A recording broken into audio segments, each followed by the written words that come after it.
Ustaz Muhaimin? Ada banyak Pak. Ada hadis, ada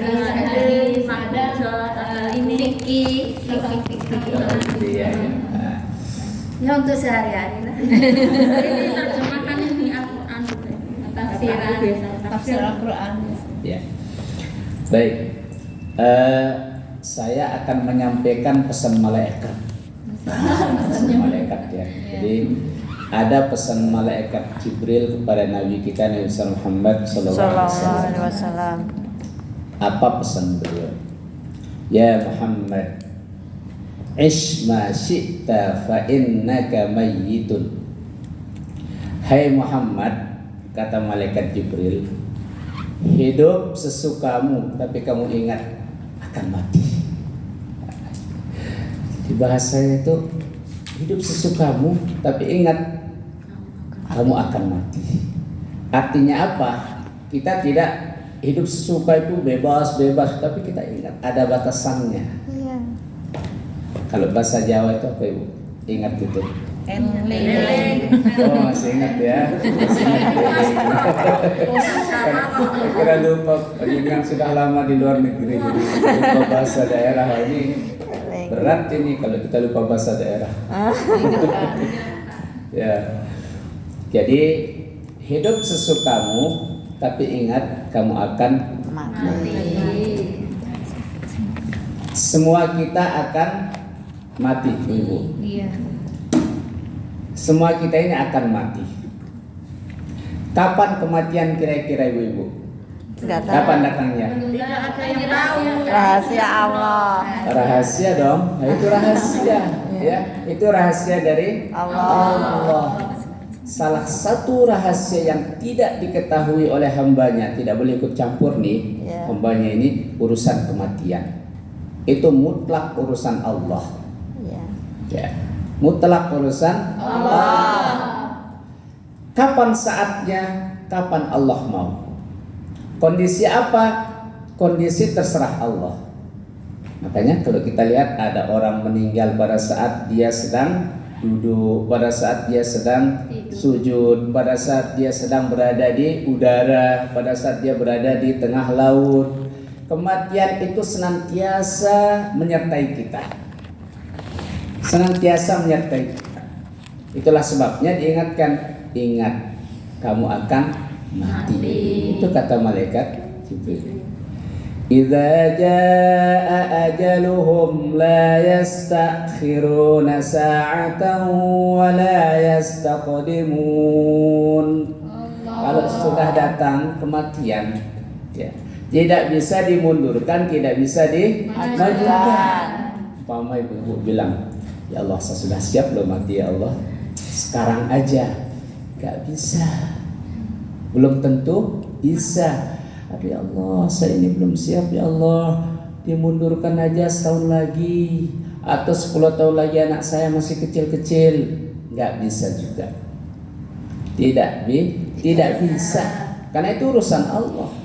Namanya hak apa? Hak prerogatif istilahnya. Hak Allah itu terserah dia. Itulah sebabnya kita harus ingat terus akan kematian ini biar kita tidak lalai. Jangan sampai kematian itu datang pada saat kita lalai. Kalau bahasa Jawa lali. Apa arti lali Bu? Lupa. Masya Allah. Masih ingat bahasa Umi. Mbaknya mungkin ini ya. Jawa bisa Jawa. Ya, lalai, lupa. Pada saat lupa Allah panggil, merugilah kita. Ya. Kullu nafsin dha'iqatul maut. Kullu nafsin dha'iqatul maut. Setiap yang bernyawa pasti akan mati. Pasti. Makhluk apapun jenisnya pasti mati. Cuma masalahnya kapan itu nggak tahu kita. Ini masalahnya. Andaikan semua orang tahu akan kematiannya, misalnya, contoh ya, ibu ini minggu depan misalnya, pasti ibu ini nggak mau bekerja. Contoh, pasti nggak mau bekerja. Berdoa terus, baca Quran, terus ibadah, terus gak mau bekerja. Begitu juga ibu-ibu yang lain dan kita semua ini tidak mau bekerja. Kenapa? Karena sudah tahu dirinya akan Mati. Padahal urusan bekerja itu juga urusan ibadah, perintah. Ibu-ibu bekerja itu perintah Allah, kita bekerja. Mencari nafkah itu ibadah. Kalau bahasa Jawa itu ngibadah. Ibadah. Ibadah. Mungkin nggak pernah dengar ibu-ibu sekarang ya. Ada istilah ngibadah. Di sini nggak ada. Kalau di Jogja ngibadah.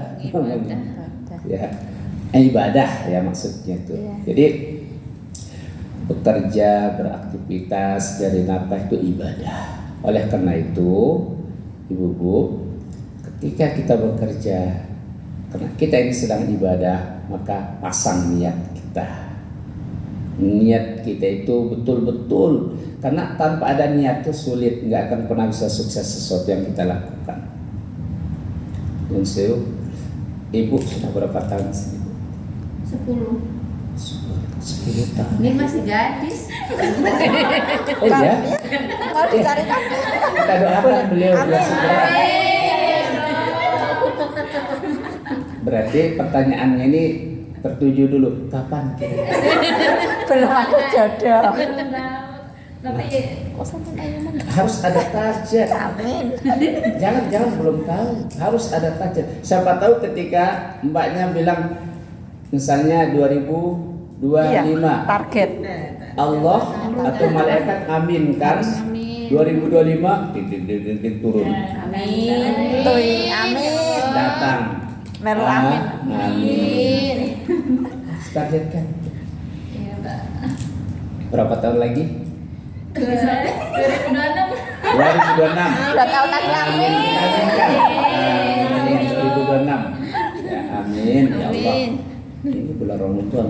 Amin. Iya, doanya diijabah. Amin. Dijabah. Ya. ayo Tri. Ayo, Ada lagi yang belum? perawan kedua. Oh iya. Iya. Bukan. Tidak apa. Enggak apa-apa. Iya, enggak apa-apa. Harus ini ya. Jadi, Kadit dong nggak nomor bersama. apa ya? Kalau urusan itu kan urusan menikah ya. Urusan menikah ini pelajaran fikih kalau. Iya. Urusan menikah itu urusan yang memang ya ibadah yang paling utama juga nikah. Kalau panjenengan molor-molor, kasihan generasi berikutnya. Oh. Misal ya, kita ini usianya sudah katakanlah usianya 30 tahun misal ya. Iya. 30 tahun nikah. Apakah kita langsung diberikan anak atau tidak? Kita nggak tahu, itu rahasia Allah. Iya. Itu rahasia Allah. Kalau usianya kita diberikan oleh Allah mundur, lahir. Kita sudah usia 40 tahun, anak masih bayi. Betul. Ketika dia bisa jalan, dia bilang apa? Nek. Padahal ibunya. Ya, Iya, betul. Kayak padahal bapaknya. Nah ini masalah. Iya. Terus kita sudah nggak ada tenaga, anak masih kecil. Anak mau sekolah. Kita pensiun, anak masih belum sekolah, kasihan kan? Iya. Nah itu maksudnya. Jadi kalau sudah azam itu sudah niatnya Waktunya. sudah kuat itu tawakkal 'ala Allah. Kalau Ustaz Muhammad kemarin pesankan banyak berdoa, Amin. banyak berdoa. Ya, pasti semua orang tuh ada jodohnya, ada. Allah ciptakan berpasang-pasangan kok. Belum ketemu. Ya, tidak mungkin menyalahi kudratullah, ini berpasang-pasangan. Ya, laki-laki perempuan mesti ketemu. Cuma belum saja, tunggu saja Pak, insyaallah. Ya, mudah-mudahan segera. Belum datang. Ya, jadi kembali ke materi kita. Jadi setiap yang bernyawa pasti akan Mati. Kapan waktunya? Tidak tahu. Itu rahasia. Ya. Kullu nafsin Dha'iqatul dha'iqatul maut summa ilaina turja'un. Kemudian kepada kamilah akan kembali, kata Allah. Semua kita ini akan kembali kepada Allah. Semua kita akan kembali kepada Allah. Karena kita ini pemilik kita itu Allah. Milik kita Allah, kita akan kembali kepada Allah. Apakah kembali kita itu kembali dengan husnul khotimah atau su'ul khotimah? Mudah-mudahan kita husnul Khotimah. kematian yang baik. Amin. Mudah-mudahan Allah cabut nyawa kita pada saat kita sudah betul-betul siap, ibadahnya sudah lengkap, ya. Kemudian kematian kita husnul khatimah. Ini kematian yang terbaik, husnul khatimah. Karena banyak orang juga su'ul khatimah. Nah, kalau materi itu nanti di lain kesempatan. Ciri-ciri kematian orang su'ul khatimah itu apa saja? Ya, oke. Baik. Jadi kematian akan mendatangi siapapun, mau pejabat apapun dia di muka bumi ini, kematian pasti akan datang. Iya. Kondisi apapun juga kematian pasti akan datang. Beberapa tahun 2000 puasa yang lalu, berarti tahun yang lalu ya, ada orang tua santri ya berbuka bersama gitu ya, buka bersama terus salat tarawih, ngimami sudah kuat, meninggal, gantikan anaknya ngimami ya. Itu husnul khatimah. Masya Allah. Ada seorang khatib sedang khutbah Jumat, duduk di antara dua khutbah nggak bangun-bangun, meninggal. Itu yang namanya husnul khatimah. Kalau sekarang Allah panggil kita, siap nggak kita kira-kira? Belum sejam. Belum. Nanti Masih setengah jam. Oh ya. Sekarang jam setengah 1 kan? Iya. 15 ya. Oke. Jamaah sekalian rahimakumullah, maka apa yang harus kita persiapkan untuk menghadapi kematian kita? Yang kita persiapkan menghadapi kematian ini harus betul-betul apa yang diinginkan Allah. Amal soleh. Amal soleh kita persiapkan. Terutama amal soleh apa? Ibadah sholat. Ini yang paling utama. Karena sholat ini ya, ibadah yang paling utama. Dimintai pertanggungjawabannya di hadapan Allah Subhanahu wa taala itu sholat. Dan banyak orang melalaikan sholat gara-gara sibuk bekerja. Ya, sholat betul-betul harus kita perhatikan. Sesibuk apapun kita harus sholat kalau sudah saatnya. Ya. Kalau ibu-ibu yang saya sholat berjamaah berapa menit kira-kira? Satu waktu, misalnya duhur lah katakanlah. Berapa menit kira-kira kita sholat duhur? 10 menit ya, 10 menit. Kalau sholat sendiri berapa menit kira-kira? 5 menit. Tergantung jurusnya. Kalau jurus patok ayam, cepat. 3 menit. Kalau jurus patok ayam, ya 3 menit tuh. Allah, padahal kita ngerjakan sesuatu yang lain itu panjang banget waktunya kan. Kayak duduk-duduk itu panjang banget.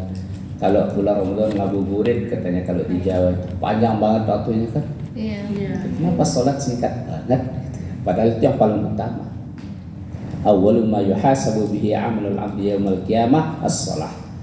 Amal pertama kali ditanyakan oleh Allah nanti di hari kiamat sholat kita. Itu yang paling pertama. Maka sholat ini al-amru lil wujub, istilahnya perintah yang wajib, enggak boleh ditinggalkan. Tidak boleh ditinggalkan. Sibuk apapun kita, cuma kita boleh mengkosor sholat, memendekkan atau menjamak sholat, menggabungkan 2 waktu sholat. Dalam kondisi apa? Musafir. Misalnya kami perjalanan, boleh kami gabungkan 2 waktu sholat. Duhur dengan asar, maghrib dengan isya. Kalau subuh, ya jangan dikosong. Dikasih 2, mau 1. Wah, dingin nih, Hongkong dingin ya. Satu rakaat aja subuhnya. Ya nggak bisa. Ya, pesan sama imam 1 aja ya, nggak bisa. Tetap 2. Nah, itu. Jadi hidup sesukamu, ayo hidup sesukamu, tapi ingat kamu akan Mati. Kita ibadahlah dengan sebaik-baiknya. Jangan sampai kita terlena. Kemudian yang kedua, wahbib ma syi'ta fa innaka mufariquhu. Cintai sesuatu itu, tapi ingat kamu akan berpisah. Cintai sesuatu itu, tapi kamu ingat kamu akan berpisah.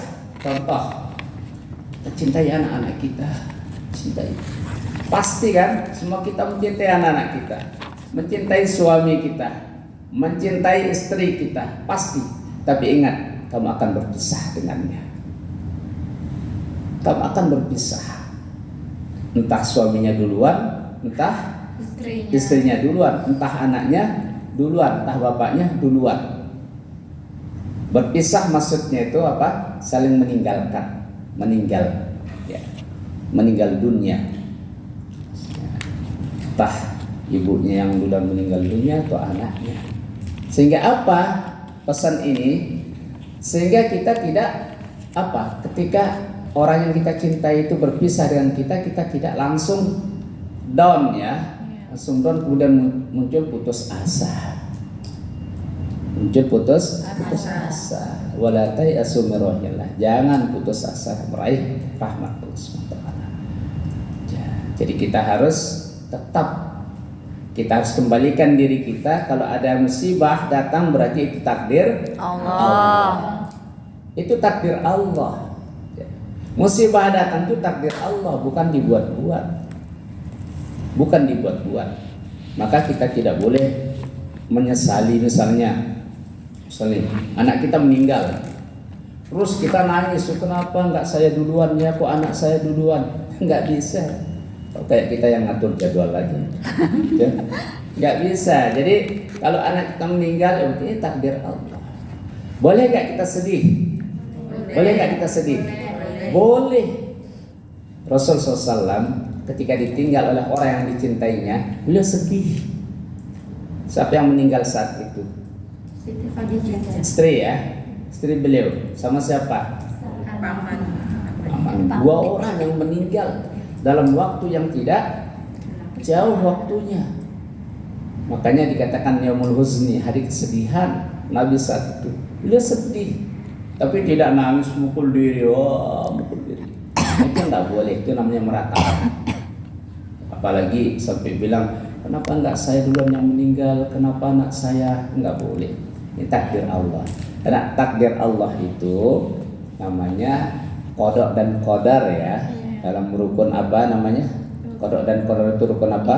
Rukun iman. Itu wajib kita imani. Kalau kita tidak beriman kepada qada dan qadar, berarti kita tidak mempercayai rukun iman. Berarti keimanan kita masih belum sempurna. Iya. Itu jamaah sekalian. Jadi mencintai sesuatu itu ada batasannya, karena suatu saat kita akan berpisah dengannya. Ya, terutama contoh tadi keluarga kita. Artinya apa? Apakah saya tidak boleh mencintai dia? Oh, maksimal. Sangat diperintahkan untuk mencintai keluarga kita dengan maksimal. Sangat. Okay. Tapi ketika datang kematian tadi kepadanya, jangan sekali-kali kita melangkahi takdir Allah. Jangan kita melangkahi takdir Allah. Misalnya orang tua kita sakit, capek ngurus gitu ya. Orang tua sakit capek ngurus gitu ya. Anak kan selalu bilang capek ngurus. Kalau orang tua itu nggak pernah bilang capek ngurus anak, gitu kan? Iya. Orang tua itu nggak pernah bilang saya capek ngurus kamu, enggak. Kalau anak itu apa? Ya, capek ngurus orang tua. Apalagi di sini tanya banyak ya, orang tuanya iya, suruh orang lain yang ngurus, suruh orang lain mengurus, karena dia sibuk nyari dunia. Mungkin karena dia tidak beriman, kan, tidak percaya kepada Allah, ya. Nah, atau mungkin yang Muslim juga ada yang perilakunya seperti itu. Jadi jamaah sekalian, ngurus orang tua ini adalah pahala yang besar sekali. Sebenarnya sederhana sekali. Kalau kita mau nambah cinta kita kepada orang tua itu, kita ingat dulu waktu kita baru lahir. baru lahir. Ibu-ibu waktu lahir dulu ada nggak tiba-tiba lahir lari, dadah bu, pergi gitu? Ada nggak kira-kira? Nggak ada. Terus ada nggak, bu minta makan? Ada nggak? Nggak ada. Adanya apa? Nangis, minta kasih sayang orang tua.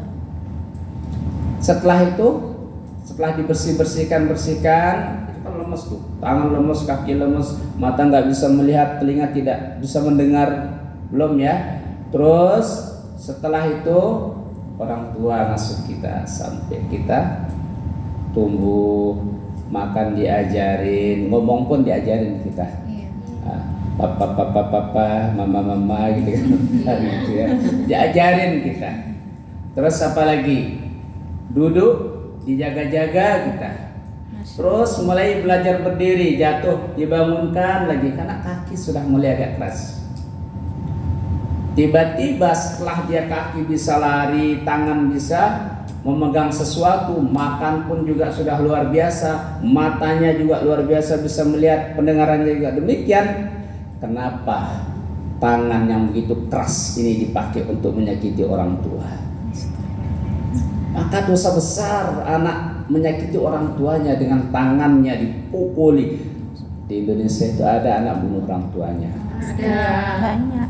Gara-gara dikasih, mau minta uang tidak dikasih, orang tuanya dibunuh. Coba. Kaki begitu keras, kenapa digunakan nendang orang tuanya? Mulut nggak bisa ngomong, hanya bisanya nangis baru lahir. Kenapa digunakan untuk mencaci maki, menghina orang tuanya? Jemaah sekalian, ini terjadi karena perhatian kita mungkin terhadap anak-anak dalam hal pendidikannya masih belum bagus. Makanya kalau ada TPA di Indonesia kan ada TPA, tempat apa? Tempat pendidikan Al-Quran ya, bukan tempat penitipan anak. Ini tapi ada sekarang namanya sama, TPA tempat penitipan anak. Tapi dirubah juga karena tempat penitipan anak itu namanya TPA-nya dirubahlah untuk TPA itu namanya TPQ. Sekarang TPQ. Ya, tempat pembelajaran Quran. Biar ada bedanya. Sehingga anak itu jangan dititip-titipkan gitu. Anak itu diantar untuk ngaji. Nah, diajarinlah anak-anak kita berdoa. Diajarin doa, yang diajarin mesti doa kepada orang tua. Iya. Doa kepada orang tua. Coba, apa doa kita kepada orang tua? Kita sama-sama. Rabbil firli wa walidayya warhamhuma kama rabbayani shaghira. Itu doa kita kepada orang tua kita. Kita minta kepada Allah untuk diampuni dosa-dosa orang tua kita, diberikan kasih sayang oleh Allah kepadanya sebagaimana orang tua kita memberikan kasih sayang kepada kita pada saat kecil. Orang tua kita, ibu bapak kita itu selalu ronda tiap malam waktu kita kecil.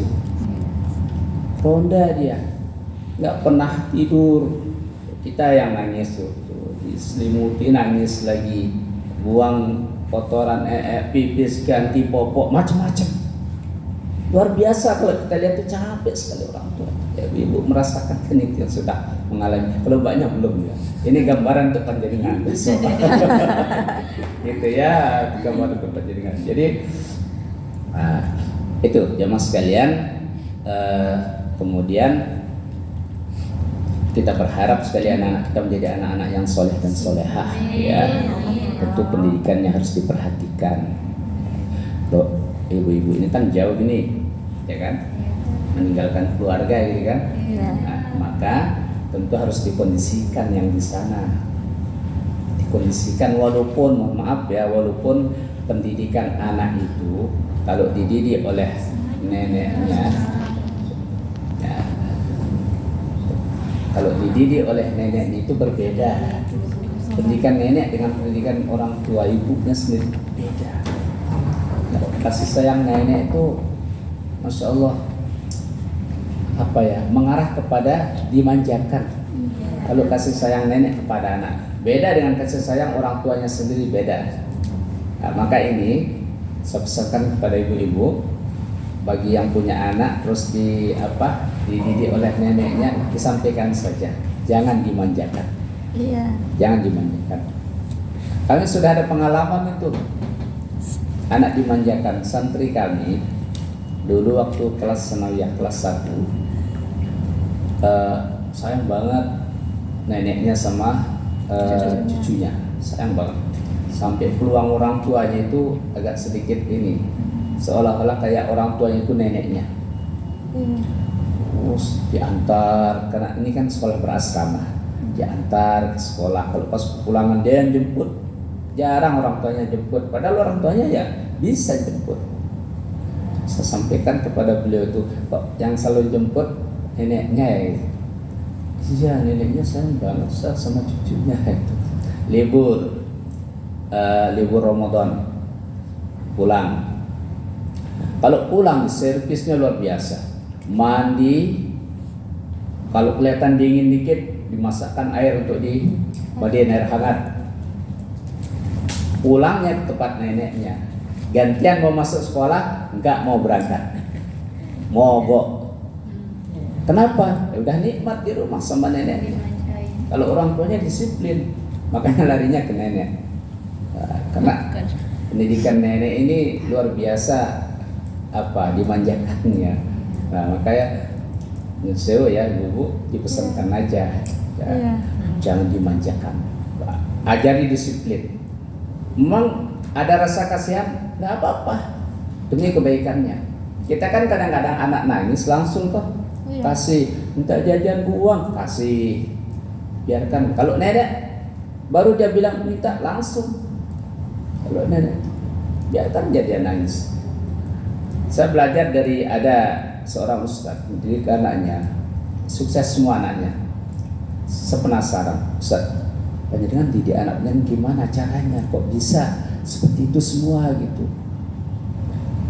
Sebelum ngajarin gini, waktu kecilnya itu jangan dimanjakan.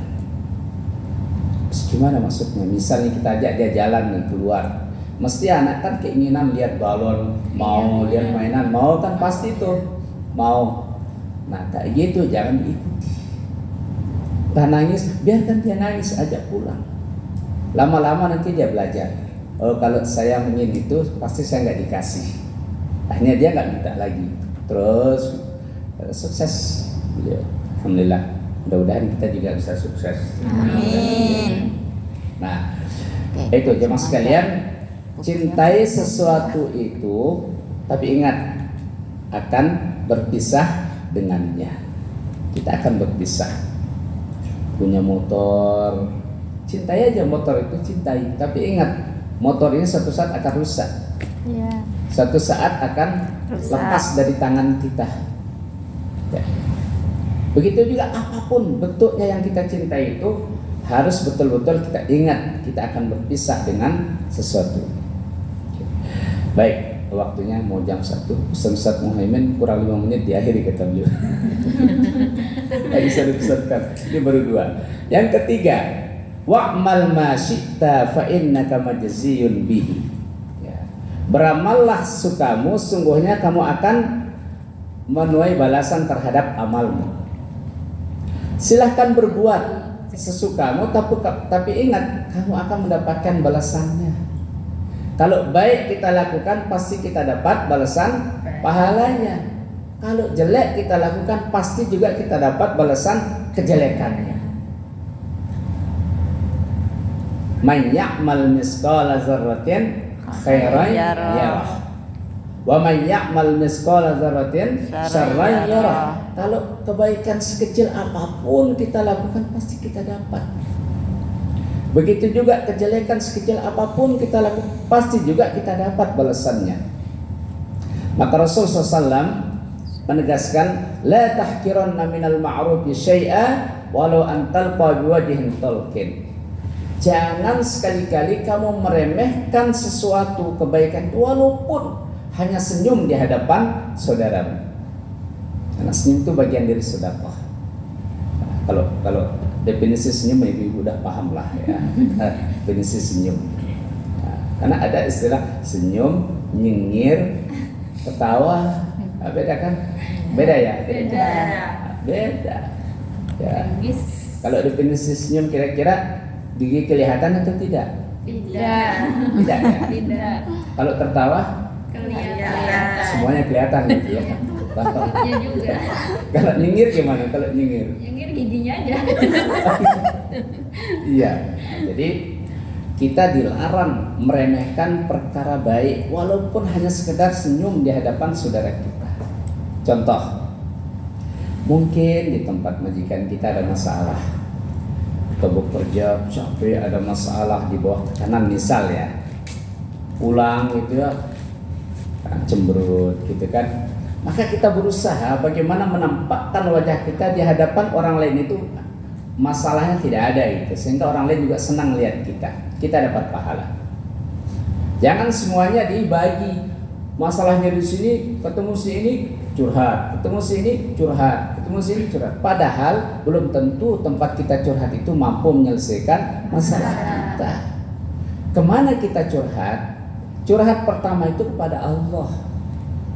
Kepada Allah kita curhat pertama. Ustaz, gimana caranya? Allah pun nggak kelihatan mana? Ya Allah itu nggak kelihatan. Jadi kita curhat kepada Allah. Caranya apa? Minta. Kalau bahasa Jawanya apa minta? Nyuwun. Nyuwun ya. Minta. Ud'uni astajib lakum, kata Allah. Minta kepadaku akan aku kasih, kata Allah. Ini Allah yang bilang gitu, bukan manusia. Ya.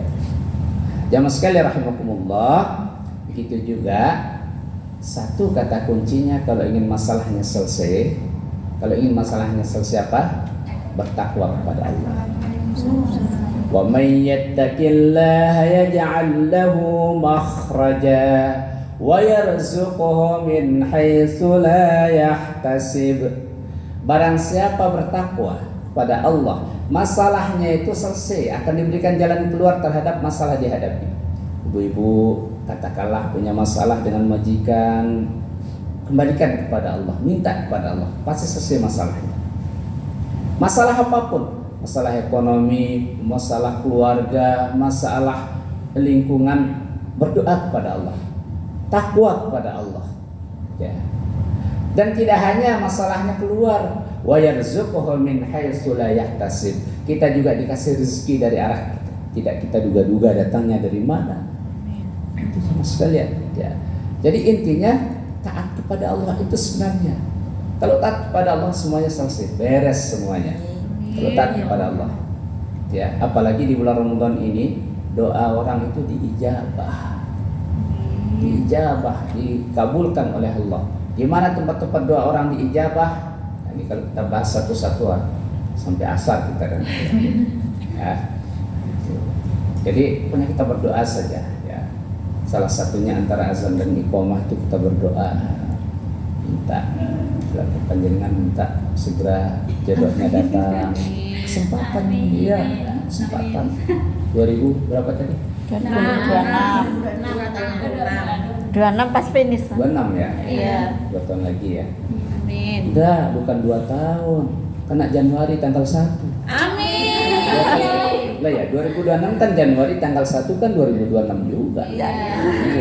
Amin. Amin. Berarti nggak nyampe 2 tahun. Mudah-mudahan Amin. disegerakan oleh Allah. Nah ini jadi bekerja pasti kita akan dapat sesuatu yang dari hasil kerja kita. Baik hasil pekerjaan kita, pasti kita dapat hasilnya juga baik. Amin. Ya Allah. Sebaliknya kalau jelek, pekerjaan kita ya juga akan jelek. Misalnya ibu bekerja di majikan dengan bagus, penilaian majikan kita bagus kan, hasilnya juga kita dapatkan bagus kan gitu ya. Walaupun kemarin katanya ada yang merusak juga ya informasinya gitu, bener ya. Ini orang Indonesia apa gitu ya. Akhirnya kan nama semua orang kena jadinya kan. Iya, Itu masalah. jelek. Ini kadang-kadang yang kayak gitu mungkin nggak pernah ngaji. Coba datang ke sini, Allah nggak akan terjadi. Nah, mereka nggak pernah datang ke sini, hanya lewat aja mungkin kan, kita nggak tahu ya. Kadang-kadang malah nggak tahu di sini.